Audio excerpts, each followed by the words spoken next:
세상을 바꿀 과학기술을 알아보는 테코노미 시간입니다. 김덕진 IT 커뮤니케이션 연구소장과 함께합니다. 어서 오세요. 네, 안녕하세요. 반갑습니다. 김덕진입니다. 예, 지난주 수능이었잖아요. 네, 맞아요. 수능 이후에 바로 AI들이 수능 문제 풀어봤다 뭐 이런 실험들도 봤는데 네. 이제 모델들이 뭐 성적표를 이제 비교해야 되는 시점이 된 것 같습니다. 맞습니다. 혹시 뭐 관련해서 들은 거 있으세요? 네, 뭐 기사들도 나오고 또 연구들도 나오고 있어서 좀 몇 개 재밌는 게 있어서 좀 봤는데요. 예. 일단은 그 연세대에 있는 첨단융합고 김시우 교수님 연구팀에서 했던 게 있는데 이건 좀 재밌는 게 무료 버전을 이제 대상으로 다 한 거예요. 예. 그래서 GPT-5 무료 버전하고 제미나이 2.5 플래시, 그다음에 퍼플렉시티, 소나 그리고 중국 AI 모델 딥시크 무료 버전을 대상으로 해서 수능 국어, 영어, 수학 문제 풀어보게 한 거거든요. 네. 그래서 이제 동일하게 해야 되니까 퍼플렉시티는 인터넷 검색도 될 수 있잖아요. 그러니까 예. 모든 프롬프트를 검색 없이 너가 생각하는 내용으로만 이렇게 시킨 겁니다.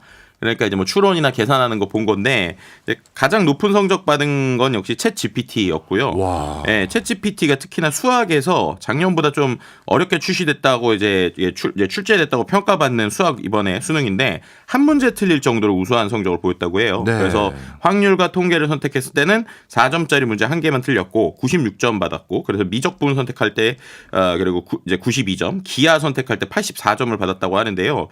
이제 수학 푸는 거 관련돼서는 또 충남대학교 연구팀에서도 네. 비슷한 연구를 수학을 중심으로만 했어요. 이게 예. 이제 수능 끝나자마자 2시간인가 있다가 바로 했는데 거기는 이제 비싼 버전까지 다 해봤거든요. 네. 근데 이제 챗GPT의 최고 버전이라고 해서 코덱스 버전에서는 만점이 나왔습니다. 와. 네, 그리고 제가 보니까는 나머지 뭐 프론티어 모델들도 하나 두 개 틀릴 정도니까 뭐 수학은 거의 이제는 뭐 인간보다 잘 푸는 수준이거나 인간하고 비슷한 수준이 됐다.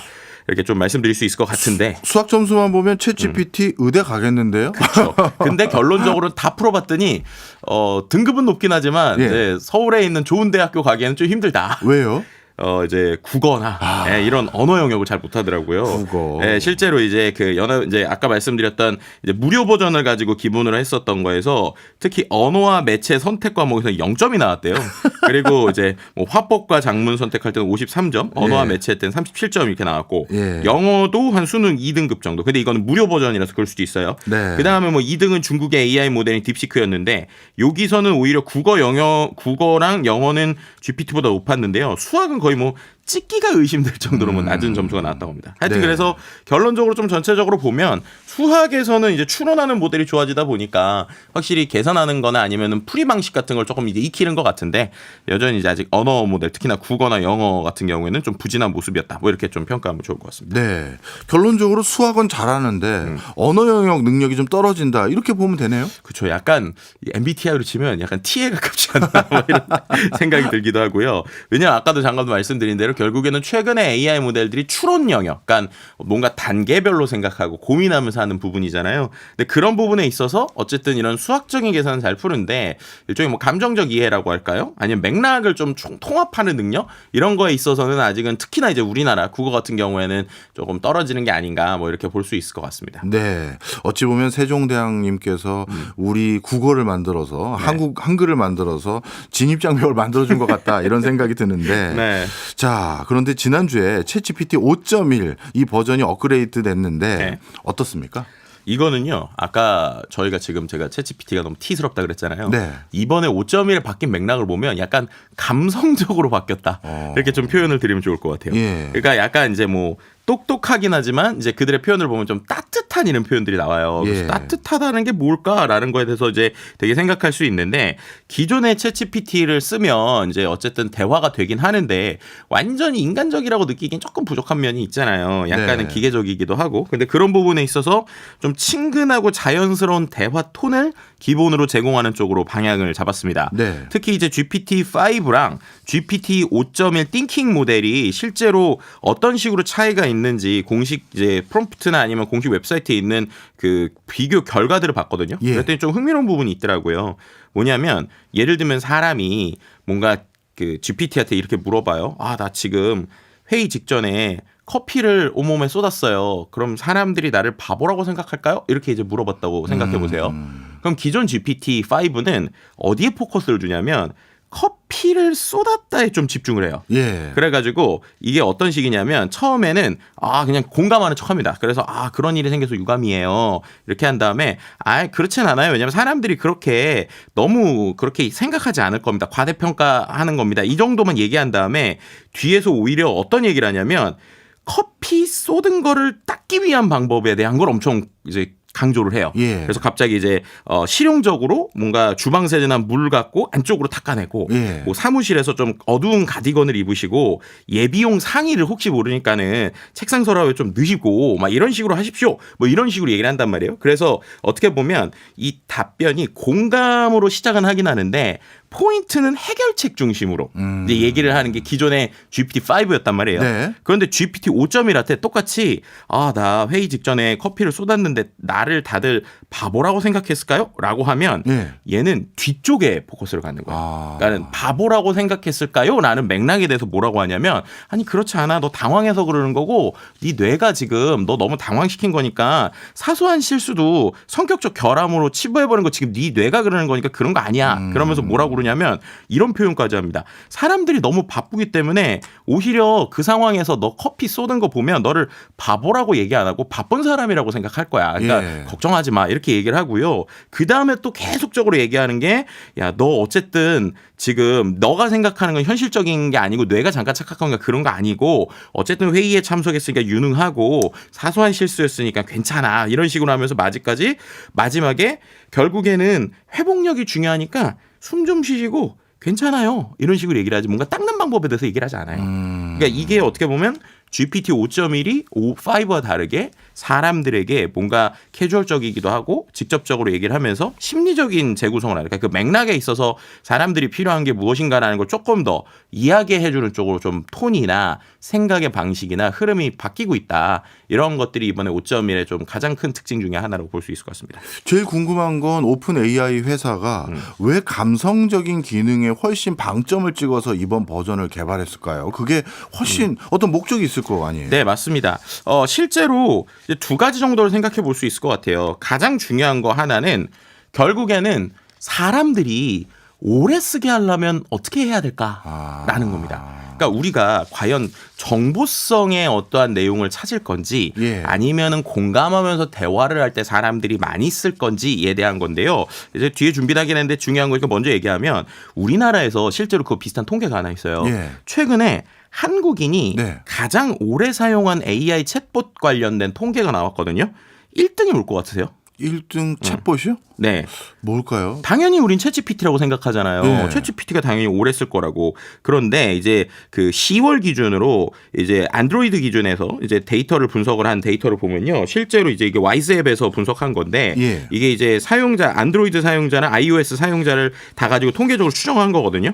근데 1등이 제타라는 서비스입니다. 제타. 예. 챗GPT가 누적 한 달 동안에 사람들이 사용한 게 추정을 했을 때 4,828만 시간이었거든요. 예. 그런데 그 말씀드렸던 제타가 7,362만 시간이에요. 오, 왜 이렇게 많아요? 제타가 뭐 하는 서비스냐면 AI 캐릭터랑 대화하는 서비스입니다. 그래서 이제 뭔가 감정 교류를 하면서 특히나 우리나라 10대, 20대들이 상당히 많이 쓰거든요. 네. 그러니까 내가 뭔가 캐릭터나 생각해 놓은 세팅한 것과 계속 대화를 하는데 심지어 대화를 할 때 좀 더 활발한 대화를 하면 돈을 내고도 써야 되거든요. 네. 그런데 그 서비스에 엄청나게 몰입을 한다는 거예요. 놀라운 거는 활성 이용자 수만 보면 예. 월간 활성 이용자 수가 챗GPT가 2,125만이었거든요. 예. 근데 제타가 336만이에요. 예. 그러니까는 실제 활성 이용자 수는 챗GPT가 제타에 비해서 거의 한 7배 이상, 한 8배 정도인가요? 8배 정도 오히려 챗GPT가 많고 제타 입장에서는 사용자가 8분의 1로 줄어드는 상황인데 사용 시간 자체는 말씀드린 것처럼 거의 2배 예. 정도니까 이제 사람들이 이게 정보성의 대화보다 결국에는 뭔가 감성적으로 대화하거나 실제 메신저처럼 내가 이야기를 오래 하는 서비스를 좋아하는구나 라고 하는 거를 통계적으로 좀 보여지는 것 같아요. 이게 예. 우리나라뿐만 아니라 전 세계적으로 이런 걸 이른바 컴패니언 서비스, 그래서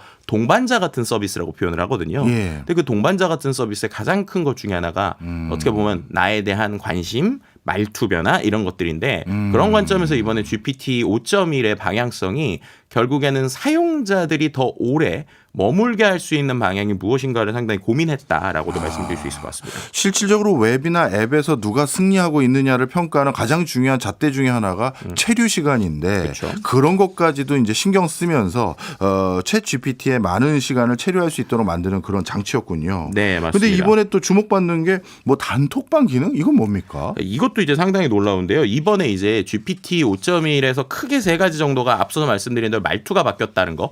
두 번째는 이제 말투를 고를 수 있다는 거예요. 고를 수 있다는 거. 그래서 단순히 그냥 내가 어떠한 얘가 그냥 항상 GPT가 공감의 언어만 쓰는 게 아니라 내가 원하면 전문적인 느낌으로도 친근한 느낌으로도 솔직한 느낌으로도 약간 이게 덕후스러운 냉소적인 이런 걸 다 고를 수가 있거든요. 그런 표현과 함께 또 한 가지가 지금 교수님께서 말씀 주신 대로 일종의 단톡방 같은 기능이 생긴 거예요. 예. 그럼 이게 어떤 거냐?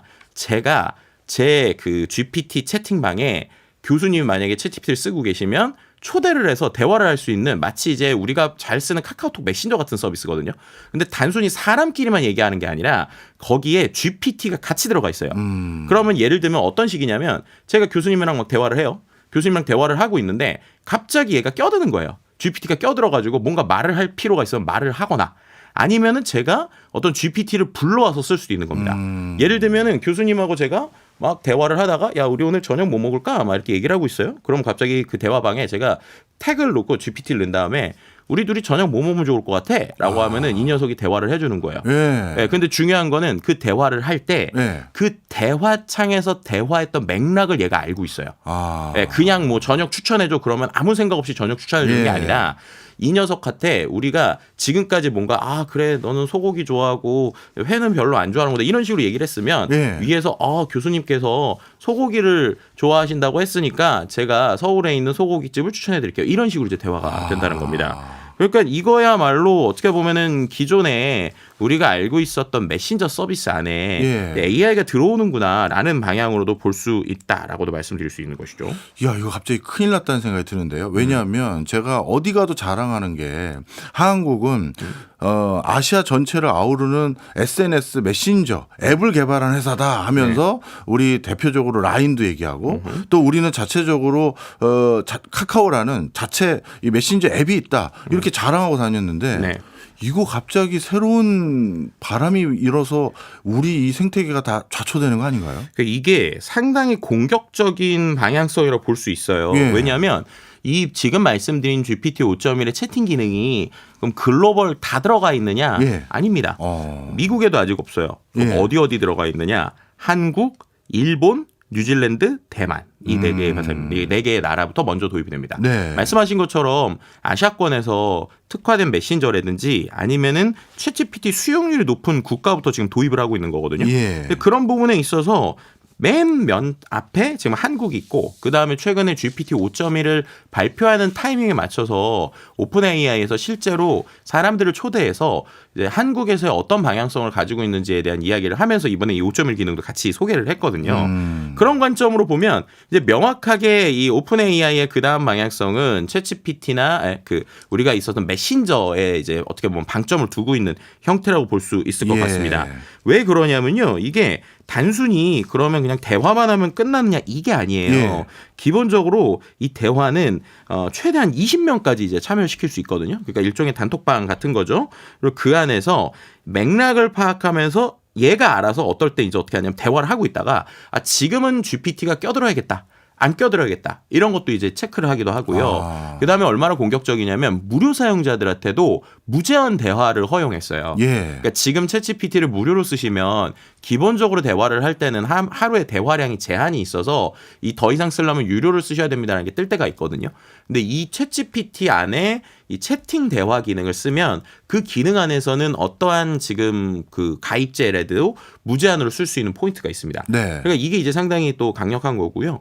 그다음에 이제 제가 볼 때는 그냥 단순한 GPT가 들어온다에 앞서서 제가 그 얘기 드렸잖아요. GPT 5.1은 이제 뭔가 좀 사력 있게 얘기하기도 하고 그다음에 성격을 고를 수 있다고 그랬잖아요. 그래서 제가 지금 여러 가지 테스트를 해보고 있는데 제일 그 톡방 중에 재밌는 톡방, 그러니까 그 AI 톡방이라고 표현을 해볼게요. 이 GPT 톡방 중에 제일 재밌는 게 그 안에 이 GPT의 성격을 또 줄 수가 있어요. 아까 말씀드린 것처럼 뭐 냉소적이나 이런 거라거나 아예 어떤 프롬프트로 세팅을 할 수 있거든요. 그래서 저랑 이제 같이 또 이 AI 연구하는 분 중에 한 분이 되게 재밌는 방을 만들었는데 예. 형님 방을 만든 거예요. 형님 방. 형님방. 이게 뭐냐면 챗GPT의 성격을 예. 약간 조폭처럼 만들어가지고 거기다 이렇게 두 줄 써주면 되거든요. 예. 너는 지금부터 조폭같이 얘기를 하는데 형님과 누님을 되게 존중하면서 그 안에서 말투는 뭐 조폭처럼 한다. 뭐 이런 식으로 세팅을 했단 말이에요. 그랬더니 사람들이 들어오고 대화를 하고 있다가 갑자기 이분이 야, 너 이 김덕진 소장 몰라? 이러면서 이제 저를 태그한 다음에 김덕진 소장 AI 쪽에서 유명하니까 깍듯이 모셔 GPT야 이렇게 했더니 갑자기 GPT가 네 형님 알겠습니다 이렇게 하면서 그 안에서 내가 원하는 형태의 대화들을 이끌어 나갈 수 있다는 거거든요. 근데 이게 어떤 의미를 갖냐면 이 AI가 방마다 다른 캐릭터가 된다는 거예요. 네. 그러니까 내가 단톡방이 20개가 있어요. 20개 안에 똑같은 GPT가 들어가 있는 게 아니라 내가 설정한 GPT별로 다 이야기를 하는 예. 이게 어떻게 보면 앞서서 말씀드렸던 컴패니언 서비스인 거거든요. 그러면은 지금까지 컴패니언 서비스는 AI랑 사람이 둘이서 뭔가 소설처럼 대화도 하고 역할극도 하고 있었는데 이게 이제 확장이 돼서 사람들과 AI 하나가 같이 껴서 마치 진짜 친구들 사이에 AI 캐릭터가 하나 있는 것처럼 같이 얘기하는 이러한 컴패니언 서비스의 그림을 그리고 있다는 것이죠. 그럼 지금은 사람들이 어색할 수도 있고 잘 쓰지 않지만 마치 말씀드린 것처럼 제타라는 서비스가 30, 40대는 잘 몰라도 1, 20대에 엄청난 이 그 관심을 기반으로 해서 지금 우리나라에서 가장 오래 쓰는 서비스, AI 서비스가 됐는데 그럼 그런 관점으로 보면 지금의 이 챗GPT의 변화는 만약에 우리 세대는 그걸 쓰지 않더라도 그 다음 세대에 있어서 이 카카오톡을 계속 쓰게 되는 그림이 될까? 아니면은 이 오픈 AI의 이런 그림이나 AI 회사들의 컴패니언 메신저 서비스를 쓰는 그림이 될까?라고 할 때 조금 심각하게 좀 봐야 되거나 고민을 해봐야 되는 부분이다 이렇게 좀 말씀을 드릴 수 있는 것이죠. 네, 실제 말투까지 이렇게 바꾼다는 건 카카오나 라인 이런 데서 챗 GPT도 껴서 자연스럽게 대화하는 그런 것들을 유도하고 싶은 목적이 분명하다 이렇게 해석하면 되는 거 아닌가요? 네, 맞습니다. 실제로 이제 이 부분에 있어서도 말씀드리고 싶은 게 최근에 챗GPT가 카카오톡에도 들어가긴 했어요. 네. 근데 거기에는 정말로 그냥 그 내가 대화하다가 옆에 탭에서 눌러서 정보를 보고 그 정보를 다시 복사해서 카톡에 붙이는 거지 적극적으로 카톡방에 들어가 있지는 않거든요. 네. 그래서 그런 부분에 있어서 조금 더 변화가 필요한 부분이 있다라고 말씀드릴 수 있을 것 같고 네. 물론 이제 카카오에서는 카나나라는 앱에서는 이런 비슷한 형식으로 동작은 합니다. 근데 이제 사람들이 카나나를 별도로 깔아야 된단 말이에요. 네. 그런 부분에 있어서 조금 더 카카오가 이런 변화에서 분명히 기민하게 움직여야 되는 타이밍이 있다 이렇게 좀 말씀드릴 수 있는 거죠. 네. 이러다가 예를 들어서 AI를 제가 이상하게 설정하면 지난번에도 한번 말씀 주셨던 아첨 현상 네. 이런 것처럼 뭐 나에게 맞는 얘기만 해주고 이렇게 막 변질되거나 왜곡되는 경우도 있을까요? 맞아요. 그래서 이게 지금 이번 업데이트를 보면서 양쪽으로 달리는 분들 중에 이제 이번 업데이트 별론데라고 하시는 분들이 지금 말씀하셨던 그 포인트가 있어요. 네. 왜냐하면 우리가 AI를 어떤 목적으로 쓰는가에 따라 다른 겁니다. 그러니까 기존에 우리가 챗GPT든 아니면은 뭔가 클로드든 이런 서비스는 대부분 다 정보를 우리가 보기 위해서 아니면은 내가 정확한 어떠한 보고서나 일을 하기 위해서 썼던 분들이 있을 거잖아요. 그런 분들은 오히려 이러한 변화가 조금은 불편한 거예요. 아까도 내가 뭐 쏟았어라고 하면은 이 쏟은 거에 대한 해결책이 나오는 게 아니라 공감만 계속 해주는 현상이 있으면 네. 이거는 내가 원하는 결과에 맞게 나오는 게 맞는 방향인가에 대해서 실제로 이야기하시는 분들도 있고요. 말씀드리는 것처럼 톤을 설정할 수 있다고 그랬잖아요. 근데 톤을 설정하는 것 중에 워머라고 할 수 있는 그 예. 톤을 하면 이게 사실상 말씀하셨던 것처럼 아첨 현상하고 똑같이 느낄 수가 있거든요. 뭐 예를 들면 나 새벽에 라면 먹었는데 다이어트 때문에 다이어트인데 어떡하지 그러면은 너 용기 있는 선택을 한 거야. 뭐 이런 식으로 얘기하는 이게 과연 이제 방향성에 있어서 어떻게 되는 건가에 대해서 사람들에게 혼란을 줄 수도 있다는 건 확실합니다. 예. 근데 중요한 거는 지금 오픈 AI의 변화를 보면 확실히 뭔가 전문적인 도구보다는 B2C 챗GPT를 사람들이 쓰는 버전에 있어서는 좀 대화 파트너나 아니면은 공감하거나 우리가 지난번에도 얘기한 대로 플랫폼 비즈니스로 여러 가지 쇼핑을 연결하려는 결국에는 사람들이 그 안에서 오래 체류하게 하는 쪽으로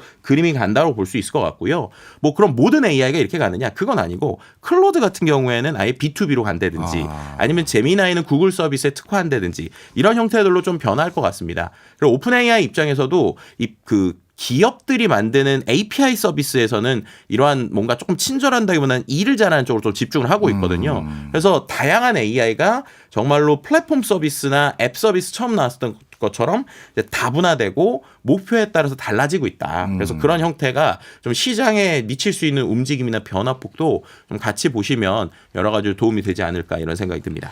알겠습니다. 진짜 매주 AI는 변하네요. 그러니까요. 지금까지 김덕진 IT 커뮤니케이션 연구소장이었습니다. 고맙습니다. 네, 감사합니다.